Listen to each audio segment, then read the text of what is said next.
The moment Eleanor placed that heavy, lidded bowl in front of me, I knew exactly what she wanted: humiliation served cold, disguised as dinner. And for the first time, I wasn't going to swallow it, literally or figuratively. The clatter of porcelain on the polished granite counter always announced her arrival. My mother-in-law, Eleanor, never simply walked into a room; she made an entrance, a grand dame surveying her dominion. Today, her dominion was the kitchen, and I, Vanessa, her humble servant, stood waiting. Not as her daughter-in-law, mind you. Never that. To Eleanor, I was the hired help, the maid, even though her son, Mark, was my husband of 5 years. "Vanessa, darling, you look like you've been cleaning," Eleanor purred, her voice a silk-lined whip. She gestured vaguely at my apron, spotless, freshly laundered. Such dedication. It's truly admirable, considering. I bit back the retort that always hovered on my tongue. Considering what, Eleanor? Considering I'm married to your son? Considering I'm not a trust fund baby like your precious Mark? Instead, I forced a smile. Just finishing up, Eleanor. Is there anything else you need before I head home? Oh, but of course, dear. You must eat first.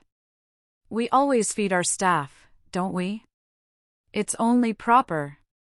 Her eyes, the color of a winter sky, flickered to the large, ornate clock on the wall. Mark will be home soon. He always likes to see you well fed. The implication hung in the air: Mark likes you compliant, quiet, and out of the way. My stomach gave a low grumble.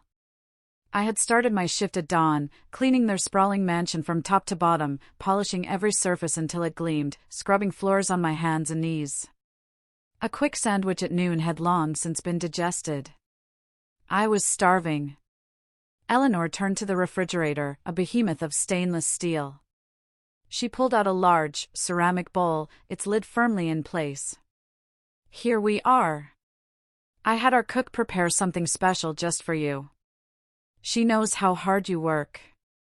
She placed the bowl on the counter, a faint, peculiar odor wafting from it even through the lid. It wasn't unpleasant, exactly, but it wasn't food. Not my food. "Oh, thank you, Eleanor," I said, trying to sound genuinely grateful. My eyes scanned the counter, searching for a fork, a plate. She hadn't set one out. Nonsense, dear. Just take the bowl. You can eat it in the staff room. Or perhaps by the back door, if you prefer some fresh air. She waved a dismissive hand. The main dining room is set for Mark and me. We wouldn't want to clutter it. The staff room. A tiny, windowless cubicle off the laundry room, usually reserved for the actual, paid staff who came in twice a week. I never ate there. Mark and I always ate together, even if it was just a quick meal before he left for his evening meetings. This was a deliberate slight, a calculated humiliation. My throat tightened. Right. The staff room it is, I managed, my voice a little too tight. I picked up the heavy bowl. The strange smell grew stronger, something meaty, savory, but with an odd, almost metallic undertone. I pushed the lid aside. Inside, a brown, lumpy mass filled the bowl. It looked like stew, perhaps, but the texture was off. Small, uniform kibble-like pieces were mixed in with what looked like ground meat, all swimming in a thick, brownish gravy. And the smell, it hit me fully then. It wasn't just peculiar. It was unmistakable. My breath hitched. My hand trembled, nearly dropping the bowl. I stared at the contents, then at Eleanor, whose expression was a picture of serene benevolence, a faint, knowing smirk playing on her lips. What is this, Eleanor?" I asked, my voice barely a whisper. She tooted, a soft, clucking sound. "Why, it's Rover's dinner, darling. Our lovely golden retriever. Such a good boy, Rover. He loves his special blend, doesn't he? High in protein, very nutritious." Her gaze held mine, unwavering, ice cold. I thought, given your position here and your simple tastes, you might appreciate something equally hearty." The words hung in the air, each one a poisoned dart. Rover's dinner. Your position. Simple tastes. Hearty. She hadn't just given me dog food. She had told me it was dog food. She wanted me to know. She wanted to see my reaction. She wanted to break me. My vision blurred at the edges. A hot, stinging sensation burned behind my eyes. This wasn't just a slight, it was an act of pure, unadulterated contempt. She saw me as less than human, less than her dog. The years of quiet insults, the subtle put-downs, the way she dismissed my career before I married Mark, the way she treated me like a charity case even though I earned my own living, it all coalesced into this one, grotesque moment. A wave of nausea washed over me, followed by a surge of pure, raw fury. It wasn't a scream, not a shout, but a silent, internal explosion. The rage was so intense, it felt like a physical force, pushing against my ribs, making my hands clench. You want me to eat dog food?" I asked, my voice low, dangerously calm. I looked down at the bowl, then back at her. Her face remained placid, untouched by any hint of remorse or shame. "Well, darling, it's perfectly good nutrition. And Rover certainly enjoys it. You work so hard, you need your strength, don't you?" She smiled, a brittle, triumphant smile. "Don't tell me you're too good for it, Vanessa. After all, you're just family." The word family was laced with venom, a curse rather than a blessing. A strange clarity settled over me, sharp and cold. The anger hadn't burned me, it had sharpened my focus. The tears that had threatened to fall evaporated. This wasn't about me being hurt anymore. This was about her, about what she thought she could get away with. And I knew, with absolute certainty, that she had miscalculated. Massively. I took a deep breath, the peculiar smell of the dog food filling my nostrils. I looked at the bowl, then at Eleanor, then around the pristine kitchen, every surface a testament to my tireless labor. I had spent hours making her world perfect, only to be offered Rover's leftovers. "You know what, Eleanor?" I said, my voice steady, surprising even myself. "You're absolutely right." Her eyebrows rose slightly, a flicker of surprise in her eyes. She had expected tears, an outburst, a retreat. Not agreement. "It is perfectly good nutrition," I continued, a slow, deliberate smile spreading across my face. It wasn't a pleasant smile. It was the kind of smile that promised retribution. "And I do need my strength." I held the bowl up, making eye contact with her, letting the silence stretch between us. Then, with a sudden, fluid motion, I turned the bowl upside down. The brown, lumpy contents, the meaty gravy, the kibble, all slid out in a disgusting, viscous plop onto the gleaming white marble floor. A splattering sound, wet and sickening, echoed in the silent kitchen. It landed directly at Eleanor's feet, a few flecks even spattering her impeccably polished shoes. Her serene expression shattered. Her mouth opened, a soundless gasp escaping her lips. Her eyes widened, staring at the mess, then at me, then back at the mess. My floor," she finally shrieked, her voice cracking. "Vanessa! What have you done? You imbecile!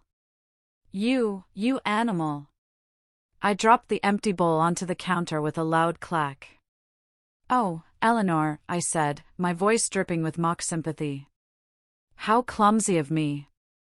All that hard work, making sure this kitchen was spotless for you and Mark. And now, this."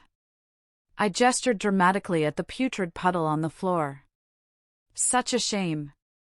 She was speechless, her face contorting into a mask of pure fury and disgust. She looked like she might spontaneously combust. "But you know what?" I continued, stepping around the mess, my eyes never leaving hers. "You're right. Rover does love his special blend. And he's such a good boy, isn't he? I knelt down, slowly, deliberately, right next to the puddle of dog food. I dipped my finger into the gravy, then brought it to my nose, sniffing it theatrically. Smells earthy. Eleanor let out a strangled sound, half gasp, half gag. I looked up at her, my smile widening. You know, Eleanor, perhaps you're right about my simple tastes. Maybe I do appreciate something hearty. I paused, letting the suspense build. Then, I slowly, deliberately, licked my finger, making a loud, exaggerated slurp sound. The color drained from Eleanor's face. She looked utterly horrified, her eyes fixed on my finger, then on my mouth. A low, guttural sound escaped her throat. You disgusting wretch. You barbarian. I stood up, wiping my mouth with the back of my hand, still smiling. Such a waste, isn't it? All that protein, just, on the floor. I glanced at the spilled food, then back at her. But don't worry, Eleanor.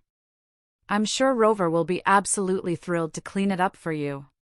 He's such a good boy, after all. He loves his special blend. Her face was a mottled shade of puce. She opened her mouth, but no words came out. She just stood there, quivering, staring at the mess and at me, as if I had sprouted horns. Just then, the front door clicked open. Eleanor? Vanessa? I'm home. Mark's cheerful voice echoed from the foyer. Eleanor's head snapped towards the sound, her eyes wide with panic. The image of the dignified matriarch had completely crumbled. She was just a woman caught in a humiliating, self-inflicted trap. Mark, she shrieked, her voice high-pitched and desperate. Don't come in here. Stay out. Vanessa, clean this up. Immediately. I remained rooted to the spot, my arms crossed, watching her. Oh, I don't think so, Eleanor, I said, my voice calm, almost sweet. I believe this particular mess is all yours. Mark entered the kitchen, his brow furrowed in confusion. He stopped dead, his gaze sweeping from his mother's horrified face to the steaming pile of dog food on the floor, then to me, standing there, perfectly composed, a faint, knowing smirk on my lips. What in God's name happened here? He asked, his voice a mixture of shock and disbelief. He looked at the dog food, then back at Eleanor, who was now frantically waving her hands, trying to obscure the mess with her body. Mark, darling, it's nothing. Just a little accident. Eleanor stammered, her voice thin and reedy. Vanessa was just carrying something and she dropped it. Dropped what, Mother? Mark walked closer, his eyes narrowing as he recognized the distinct smell. Is that Rover's food? I stepped forward, making sure I was clearly visible, the silent accusation hanging in the air. Your mother was just offering me dinner, Mark, I said, my voice clear and steady. She thought I might appreciate something hearty. I looked directly at Eleanor, letting the full weight of the unspoken words crash down on her. Something from Rover's special blend. Mark's head slowly turned towards his mother. His eyes, usually warm and gentle, hardened with a cold fury I rarely saw.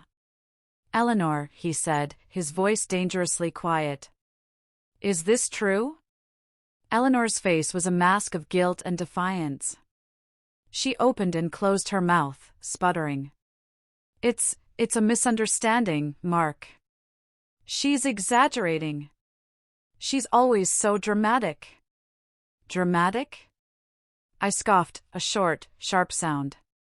Eleanor, you literally told me this was Rover's dinner. You told me it was for my simple tastes and my position here. You wanted me to eat dog food. I paused, letting the accusation hang in the air.